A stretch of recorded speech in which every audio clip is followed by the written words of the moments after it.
परीक्षा नहीं हुई, लेकिन आज नहीं तो कल होगी।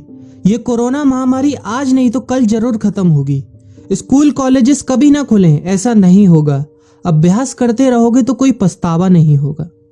कोरोना महामारी के चलते इस समय स्कूल और कॉलेजेस बंद पड़े हैं, जिसके चलते विद्यार्थियों में पढ़ाई के प्रति लापरवाही देखी जा रही है। इसी को देखते हुए मुंबई के एक स्कूल में हमारे पुराणों में लिखित एक कहानी सुनाई गई और विद्यार्थियों को इस कहानी के जरिए एक मैसेज दिया गया, एक सलाह दी गई। कहानी ये थी कि एक बार भगवान इंद्र किसानों से नाराज हो गए और उन्होंने घोषणा कर दी कि 12 साल तक बारिश नहीं होगी, आप फसलों को नहीं उगा पाएंगे। भगवान इंद्र से किसानों ने विनम्रता पूर्वक विनती की। किसानों की विनती को देखते हुए इंद्र ने बड़ी चालाकी से बारिश न होने का सारा श्रेय भगवान शिव के ऊपर डाल दिया और कहा कि बारिश तभी संभव है जब भगवान शिव अपना डमरू बजाएंगे।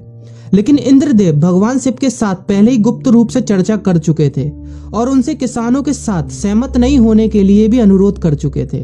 जब किसान भगवान शिव के पास बारिश के लिए विनती करने के लिए गए तो उन्होंने भी कह दिया कि बारिश तभी होगी जब मैं 12 साल बाद अपना डमरू बजाऊंगा। निराश होकर वापस लौटते किसानों ने 12 साल तक इंतजार करने का फैसला किया। लेकिन उनमें से एक किसान वापस लौटकर नियमित रूप से अपना काम कर रहा था, खेती कर रहा था, यहाँ तक कि बीज भी बो रहा था। अन्य किसानों ने यह देखकर उस किसान का मजाक उड़ाना चालू कर दिया। कुछ किसानों ने उससे पूछा भी कि आप अपना समय और ऊर्जा क्यों बर्बाद कर रहे हैं, जबकि आप जानते हैं कि 12 साल तक बारिश नहीं होने वाली। उस किसान ने जवाब दिया कि मुझे पता है कि बारिश के बिना मेरी फसल नहीं आएगी, लेकिन मैं ये सब केवल अभ्यास के रूप में कर रहा हूँ। 12 साल बाद मैं फसलों को उगाने और खेतों में काम करने की प्रतिक्रिया को भूल जाऊंगा। शरीर की काम करने की आदत छूट जाएगी और शरीर आलस का शिकार हो जाएगा।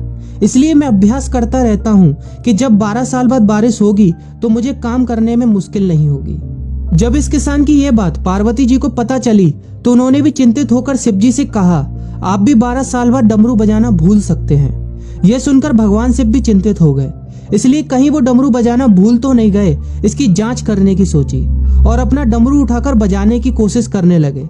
कोशिश करते हुए जैसे ही डमरू से आवाज आई वैसी बारिश होने लगी और जो किसान नियमित रूप से अपना काम कर रहा था उस किसान का खेत फसलों से हरा भरा हो गया।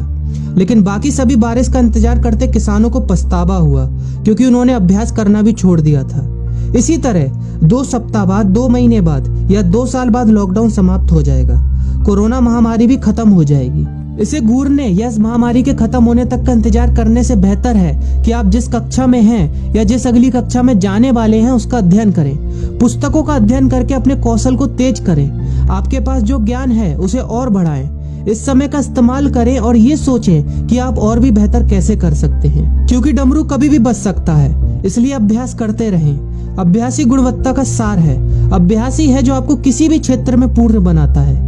अगर आप अपनी पढ़ाई के प्रति लापरवाही छोड़कर अभ्यास करते रहेंगे तो जब काम करने का समय आएगा, जब भी परीक्षा देने का समय आएगा, तो आप हर चुनौती और अपने हर क्वेश्चन का जवाब देने के लिए तैयार रहेंगे। अपना ध्यान रखें और अपनों का ख्याल रखें, क्योंकि कोरोना भी गया नहीं है। घर पर ही रहने की कोशिश करें ताकि आप भी और अन्य भी सुरक्षित रहें और नियमित रूप से अभ्यास करते रहें, क्योंकि डमरू कभी भी बज सकता है। वीडियो अच्छी लगी हो तो वीडियो को लाइक और अपने फ्रेंड्स के साथ शेयर करना मत भूलिएगा। और अगर आप एक पेरेंट हैं तो आप भी अपने बच्चों के साथ इस वीडियो को शेयर करना मत भूलिएगा।